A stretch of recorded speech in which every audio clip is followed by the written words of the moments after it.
before we jump to John and the Libertarians, I want to ask you a little bit about your trip to Vegas. You have this great little scene where you snag Nancy Pelosi, pull her aside, ask her some questions. How did that happen? What did you ask her? And what in your brief walk and talk interview sort of jumped out at you? Yeah, so just to set the scene, she was the keynote for the biennial Nevada Democratic Party convention. It was just off the Las Vegas Strip.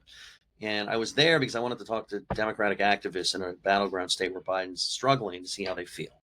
A lot of nervousness, no panic yet. After Pelosi's speech, I just did what all reporters do. I hung around the hall like a loiterer who's going to get arrested for soliciting or something like that, and waited for her to come out of some holding room or ante room. I don't know if she was taking pictures with people. And I just asked her, I said, listen, real quick, can you tell me what President Biden's biggest challenge is as he's trying to win re-election? And, you know, it's so interesting because she can be a little bit more candid now than when she was actually House Speaker. And without saying it in a way that would suggest she thinks it's ultimately something to worry about, she told me that she thinks he has a good story to tell, but he has to tell it. And it's kind of on him to do it. And she seemed Did you take that as a criticism? So the same thing struck me in that part of your conversation with her.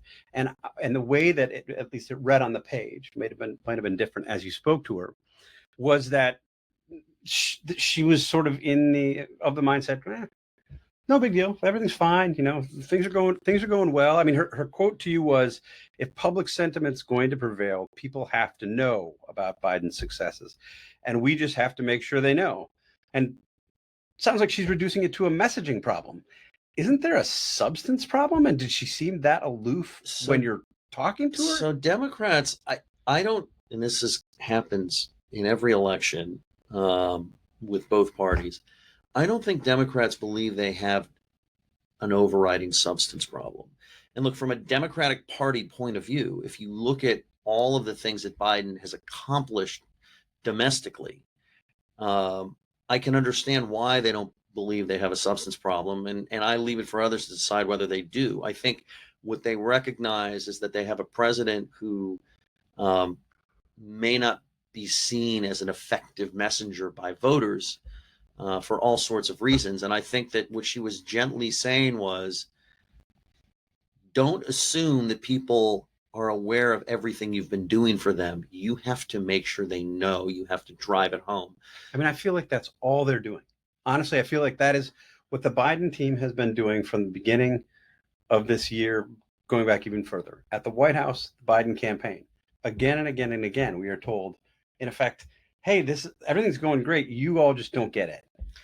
That seems to me not to be working. Yeah, well, I didn't take it. You know what? In my second question to Pelosi, and this is a better way to answer the question or explain this, I said, why do you think, and I did this on purpose, in her speech, in her keynote speech, she referred to Trump as what's his name, and said, you know, it's kind of a curse word for me. I don't like to use his name. I said, why has what's his name been so politically resilient?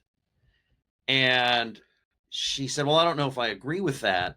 But she did talk about the different buckets of voters. And she said, there are voters that are insecure economically, that feel like changes that have been occurring in our society and around the world have left them behind, have been difficult for them. And it's important that we don't ignore them, and that we speak to them. Where I think Democrats are confident is that they have more resources and just a better campaign. Take the candidate out of it for a minute. That in a close race, that as long as they can keep it close, right, then they can get over the top. But when Pelosi talked about the voters that you can't just discount as Republicans or haters, and said, listen, we need to be aware of this. Yeah. That to me was her very astute and savvy way of telling me, when you look at some of the comments in her answer to my first question, yeah, this is going to be difficult. And I know we've got challenges. Mm-hmm. She didn't say they have no challenges. So she could have said that. What challenges? You're all wrong. The polls are all wrong. We are fine. She didn't say that. And when you're talking to people who can make news the way Nancy Pelosi can, she is not, unless she's really desperate, going to tell me something that is going to get splashed across. But if we know this, but What she did say is she addressed my question as legitimate and then gave her answers, which tells me that she knows that they know they have challenges and issues, even if they won't quite spell them out in the way that maybe we think are evident. Right. John, you hung out with some libertarians, or at least spent some time on the phone with libertarians a couple weeks ago for sort of a big piece, teeing up the events of this past weekend, Libertarian Party convention here in Washington, D.C. Donald Trump was a featured speaker. That doesn't happen very often, where the Libertarian Party at their national convention would invite the nominee of another political party. How did that happen? So the leader of the Libertarian Party, Angela McCardle, she says she invited Biden, RFK Jr., and Trump. And the goal was to get them to talk about their issues, drive media attention. The delegates I talked to on Sunday, they were kind of evenly split about whether it was a good idea. And the way that you know that they were evenly split is they reelected Angela McCardle 53% to 45%. So she's part of the more Trumpier, kind of kookier, conspiracy theory, very anti-vax crowd that took over the party a couple of years ago. But the candidate who won ended up being, the more classically liberal guy. He's a big anti-war guy. But anyway, so yeah, it started because they thought we're going to get a lot more attention. I guess it paid off. I mean, there were a couple people I talked. I mean, it was very controversial. He got booed a lot. Some people who said that they were glad that he was there, they said, yeah, I booed him a lot, but I'm glad he was here because look at all these cameras. Would you be here? Well, I'm like, well, I don't know. I mean, the Dispatch, we care about third parties and, but I mean, yeah, would all these cameras be here? I think you're exactly right. So, she won, but the Mises Caucus endorsed candidate, Michael Rechtenwald, who is this former Marxist who says he was canceled by a woke mob at New York University. He brought in Milo Yiannopoulos, the alt-right, anti-Semitic provocateur. That's about the nicest description you can give. Yeah. So anyway, so he lost the seventh ballot or sixth ballot, something like that, to this guy named Chase Oliver. Chase Oliver is anti-war. He became a libertarian because he was a Democrat. He thought Obama was too militaristic in like year 1 or 2. So he, in his victory speech on Sunday night, Chase Oliver was, aligning himself with the Gaza the students protesting Gaza at universities.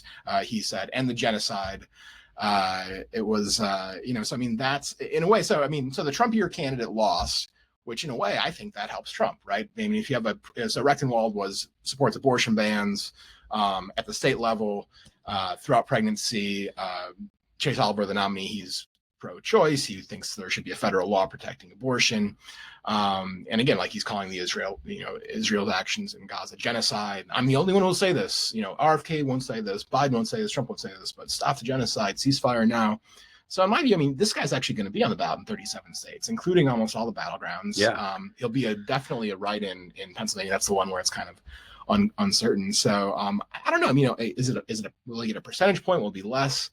I don't know. But I think that whether it hurts, by a quarter of a point or half of a point, it's going to be probably take more from Biden. But I guess Georgia's one place to watch too, because he was already the nominee in 2022 at the Senate race there. So a lot of Republicans sort of just didn't like Herschel Walker or Warnock, voted for him. I don't know. Cast votes for him already. Yeah. You framed this in a really interesting way. I mean, on the one hand, when you look at what David was talking about with the general frustration with the two major political parties and the two major political party candidates, there's never really been a better moment for the libertarians to actually step forward and be a factor.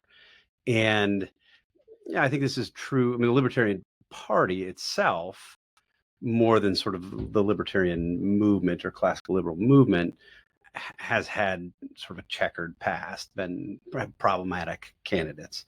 Why is it that they seem, I mean, it's early, still 5 months left, but I mean, I would expect that RFK Jr. will likely outpoll the Libertarian 5-1, 10-1.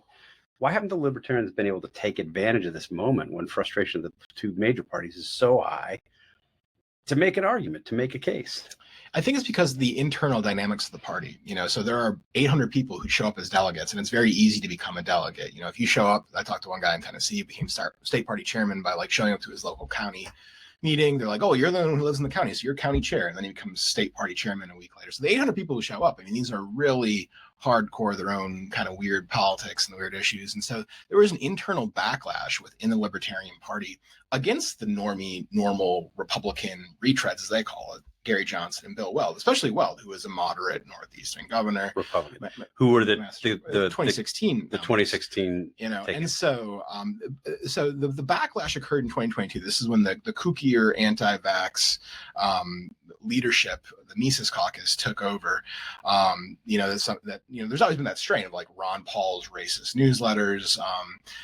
You know, so that's how they took over. Is a backlash to COVID and this view of like, well, why are we just running Republican retreads? Like, is that our goal? We want to be like hardcore libertarians and, you know, ending the Fed and not you know, some milquetoast. You know, they'll like say, and you know, they say they're pragmatic and they're responsible. They use these as epithets towards the you know, the Gary Johnsons of the world. So these people, you know, the Mises Caucus types, they definitely see themselves as you know, as heirs to Ron Paul. And but yeah, they ended up with the more, you know, the classical liberal who is, you know, anti-war, pro-choice, former Democrat. So it'll be interesting to see. The thing, Steve, and I saw this at the RFK Jr. rally, is that I think whether it's the Libertarian Party or from what I saw with RFK Jr. and his supporters, these are really boutique alternatives. You know, RFK Jr., I don't know if he used the word inflation once. He talked about China, but not in a way that most Americans think about. And if you're going to compete for a lot of votes in major elections, you have to meet voters where they are. And we can criticize Trump's solutions or Biden's solutions, but they do tend to meet voters where they are when it comes to the subject matter. Sure. And that's what these third-party candidacies never do. Yeah.